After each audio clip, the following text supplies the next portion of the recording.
सारा प्रणाम।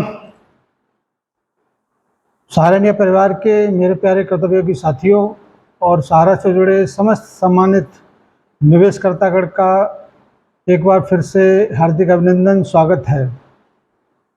दोस्तों, आज की इस परिस्थिति में जिसका पैसा जमा है वो कितना मजबूर है, ये शायद सहारा के कार्यकर्ता से बेहतर कोई नहीं जान सकता, क्योंकि जिसके ऊपर गुजरती है केवल वही जानता है। दोस्तों, इसके बावजूद हमारा सहारा का कार्यकर्ता तमाम अवरोधों के बावजूद संस्था के साथ में पूरी तरह से समर्पित होकर अपने कर्तव्य का निर्वहन कर रहा है। आप यकीन नहीं करेंगे हम लोग किस परिस्थिति से गुजर रहे हैं, और मैं ये भी नहीं कहना चाहता कि हमारा सम्मानित जमाकर्ता वो भी इन परिस्थितियों से गुजरकर किस हालात में होगा या है, लेकिन फिर भी हम सब ये इंतज़ार कर रहे हैं कि कब पोर्टल के माध्यम से मिनिमम 50,000 रुपये का अकाउंट में पैसा आए तो हम अपने परिवार की ज़रूरतों को पूरा करें। लेकिन बहुत कोशिशों के बावजूद बहुत सारे सम्मानित जमाकर्ताओं का पैसा नहीं आ पा रहा है। पहले 10,000 रुपये का रास्ता तक रहे थे और अब हम 50,000 रुपये का रास्ता देख रहे हैं कि कैसे भी करके 50,000 रुपये का अमाउंट हमारे खातों में आए, जिससे हम अपनी ज़रूरतों को पूरा कर सकें। वैसे तो 50,000 नहीं, जो भी जमा है विद ब्याज के आना चाहिए, लेकिन मजबूरी यह है कि पोर्टल के माध्यम से जो व्यवस्था वर्तमान में है उसी के साथ चलना हम सबकी मजबूरी है। और मैं सैल्यूट करना चाहूँगा ऐसे कार्यकर्ताओं को जो इस मुहिम में पूरी जान लगाकर अपने आप को समर्पित किए हुए हैं और अपने जमाकर्ताओं को पैसा दिलवाने का मुहिम छेड़ रखा है। लेकिन यह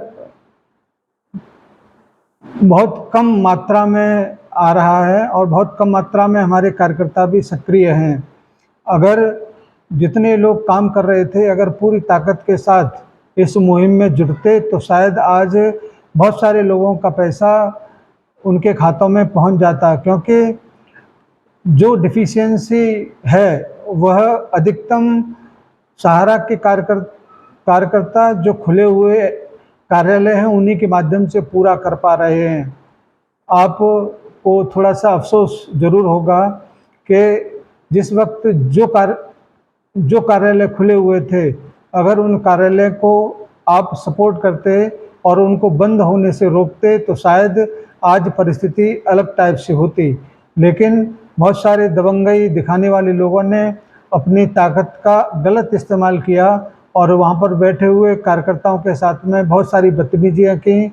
इस वजह से वो लोग भी हिम्मत हार के साइड में हो गए या सरेंडर कर दिए। आज उसी का परिणाम है कि डिफिशियंसी दूर नहीं हो पा रही हैं।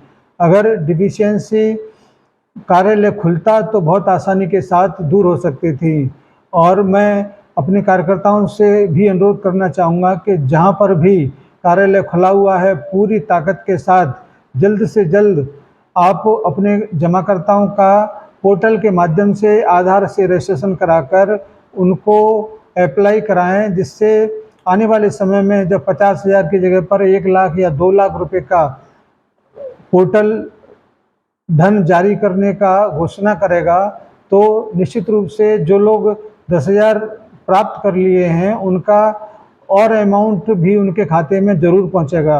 ये सब व्यवस्थाएं सुप्रीम कोर्ट के माध्यम से किया गया है और जब तक सुप्रीम कोर्ट अपने आदेश को कार्यालय के थ्रू पेमेंट करने का नहीं करता तब तक पोर्टल पर हम सबको जाना ही पड़ेगा और पोर्टल के माध्यम से जो भी प्रोसेस है उससे गुजरना पड़ेगा।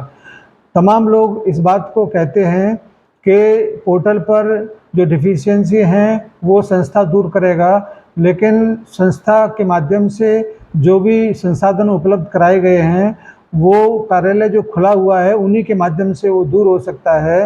अन्यथा जन सेवा केंद्र वाले वो पोर्टल पर अप्लाई करने के बाद उनका जिम्मेदारी पूरा हो गया, वो अपने जमाकर्ताओं के साथ में वो व्यवहार नहीं कर सकते जो कार्यालय के माध्यम से किया जा सकता था। यानी कि सपोर्टिंग का नेचर जन सेवा केंद्र वालों के अंदर नहीं है। वो तो केवल अपने जो प्रोसेस दिखाई दे रहा है उसी के माध्यम से वो करते हैं और ज़्यादा जानकारी भी उनको नहीं है। ज़्यादा जानकारी हमारे कंप्यूटर ऑपरेटर के माध्यम से जो व्यवस्था होना चाहिए था उसके माध्यम से हो सकता था, लेकिन अफसोस है कि ऐसे बहुत सारे लोग जो कार्यालय के प्रति समर्पित थे, संस्था के प्रति समर्पित थे, वो काम न होने की वजह से टर्मिनेट कर दिए गए और आज वो अपने घर पे बैठे हैं। मेरे जैसे बहुत सारे वरिष्ठ जो 30-35 साल से अपने जीवन भर की कमाई जो भी एक महीने के अंदर उनकी सैलरी के माध्यम से बचता था, उसका छोटा छोटा सा हिस्सा पिछले 30-35 साल से करके जमा किए थे, लेकिन आज वो भी इतने मजबूर हैं केवल वो कागज़ ही देख सकते हैं। मैं आपको दिखाना चाहूँगा कि ये इतने ढेर सारे कागज़ आप देख रहे होंगे, ये मेरी पत्नी और मेरे नाम से हैं। इसमें 20 लाख के लगभग का मेरी पत्नी के नाम पर है और 60 लाख के लगभग का मेरे अपने नाम से है। 80 लाख के लगभग का अमाउंट जो कि हमने अपने बच्चों की शादियों के लिए रख रखा था, लेकिन आज हम लोग पोर्टल पर इस रास्ते को देख रहे हैं कि कब बड़े अमाउंट का व्यवस्था बने तो हम अपने बच्चों की शादियों के लिए या जो भी ज़रूरत है उसको पूरा कर पाएँ। लेकिन ऐसा वर्तमान में नहीं हो पा रहा है, लेकिन ये उम्मीद ज़रूर है कि आने वाले समय में जो कुछ भी हम लोग उम्मीद किए हुए हैं संस्था के माध्यम से पेमेंट होगा, ब्रांचों के माध्यम से पेमेंट होगा, तो निश्चित रूप से विद ब्याज के हम सबका भुगतान जरूर होगा। साथियों, पिछले कई वीडियो में मैंने इस बात को रखा कि माननीय सुप्रीम कोर्ट के आदेश के तहत जो जिम्मेदारी सहारा को दिया गया था 1000 करोड़ रुपए जमा हो चुका है और बाकी का जो भी बैलेंस है वो आने वाले कुछ समय में जमा करा दिया जाएगा। तो संस्था के माध्यम से बहुत सारे ऑप्शन खुलेंगे, बहुत सारे विकल्प खुलेंगे। कहीं से भी आज की डेट में भी संस्था की तरफ से भुगतान रोकने का कोई इरादा नहीं है। आज भी ऐसे बहुत सारे कार्यकर्ता जो अपने रिसीविंग को जमा कराते हैं, उनके माध्यम से भुगतान की प्रक्रिया आज भी जारी है। जैसे पहले हमारे सिस्टम से जो भुगतान की प्रक्रिया थी, आज भी वो जिंदा है और वहाँ से डिमांड किया जा सकता है, लेकिन फंड न होने की वजह से ब्रांचों से भुगतान अभी वर्तमान में संभव नहीं है। लेकिन कुछ समय बाद आपको ये ज़रूर मैं कहना चाहूँगा कि जैसे ही संस्था सुप्रीम कोर्ट के आदेश के तहत वो आदेश का पालन करेगा, बचा हुआ जो भी 24,000 करोड़ में बाकी है उसको जमा करने के बाद जो भी बैलेंस है उसको जमा करा दिया जाएगा। उसके बाद सुप्रीम कोर्ट ही संस्था को पूरी तरह से बंधन मुक्त करके उसको भुगतान करने की परमिशन देगा और सीआरसी जो भुगतान न होने की वजह से सहारा के कार्यों को रोक रखा है वो भी कार्यों की परमिशन देगा। हम दोबारा से उसी लय में उसी रास्ते पर चलेंगे जो 45-46 वर्षों से करते आ रहे हैं। दोस्तों, आप हिम्मत न हारें और अपनी हिम्मत को बनाए रखें। आज नहीं तो कल हम जरूर विजेता के तौर पर उभरेंगे। मैं अपनी बातों को आपके बीच में इस वजह से और रखता हूं कि आप निराश न हो पाएं और जो भी निराशा आपके मन में है उसको दूर किया जा सके। लेकिन पैसे का काम पैसे से होता है, इस वजह से हम और ज़्यादा कुछ कर भी नहीं पाते हैं। आपकी मजबूरी, आपके कमेंट जिस प्रकार से होते हैं वो हिम्मत तोड़ देने वाले होते हैं। आपसे आग्रह है कि अगर आप परिस्थितियों को बदलने का अगर ताकत नहीं रखते तो परिस्थितियां जो चल रहा है उसके मुताबिक अपने आप को ढाल लेना चाहिए। हम किसी भी हालत में अपनी संस्था के बारे में गलत नहीं सोच सकते। आज अगर संस्था अपने पावर में होती तो किसी भी व्यक्ति को कोई भी भुगतान के लिए तरसना नहीं पड़ता और निश्चित रूप से आने वाले समय में यह काम जरूर होगा। आपका भुगतान का पाई पाई का हिसाब जरूर होगा। माननीय साराश्री महोदय जी के जो कथन हैं कि हम लोग संस्था के प्रति अपनी जिम्मेदारियों को निभाएंगे और एक एक भुगतान जरूर करेंगे, इसलिए आपसे आग्रह है कि थोड़े समय के लिए सुप्रीम कोर्ट का जो आदेश है उसको पूरा होने तक अपने पेशेंस को बनाए रखें और कमेंट भी अगर करें तो ऐसा करें कि जिससे दूसरों का मनोबल बढ़े। मनोबल तोड़ने से किसी भी समस्या का समाधान नहीं होगा।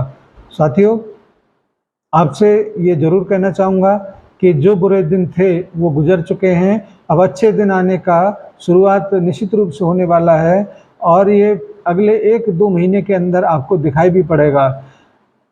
संस्था का चेयरमैन की नियुक्ति भी होने वाली है, नाम मैं नहीं बताऊंगा, लेकिन जैसे ही संस्था का चेयरमैन का नियुक्ति होगा वह आपके लिए पत्र के माध्यम से सबको संबोधित जरूर करेंगे और जैसे ही आपके हाथ में वो पत्र आएगा आपको जो भी भ्रम और भ्रांतियां हैं वो जरूर दूर होंगी। आप सकुशल, सही तरीके से, सही मानसिकता के साथ अपने आप को इन परिस्थितियों को फेस करें और हम लोग निश्चित रूप से आने वाले समय में बहुत बेहतर करेंगे, ये बात का मुझे पूरा यकीन है। आपसे एक निवेदन और है कि अगर यथार्थ को सब्सक्राइब नहीं किया है तो आप कर लें, क्योंकि आने वाले समय में बहुत महत्वपूर्ण सूचनाएं आपके पास तक पहुंचेंगी, जिसका नोटिफिकेशन आपके पास पहुंचेगा। आप किसी दूसरे की खबर को इंतजार नहीं करेंगे, हम खुद आपको बेहतरीन खबर लेके उपस्थित होंगे। धन्यवाद आज की इस मीटिंग के लिए।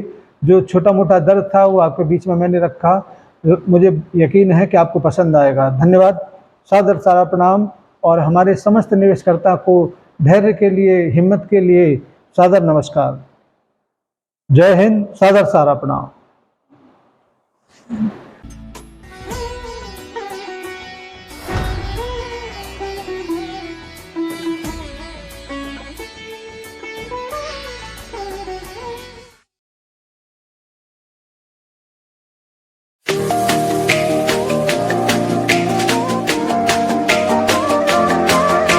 सहारा इंडिया परिवार, आत्मविश्वास की ताकत। सहारा प्रणाम।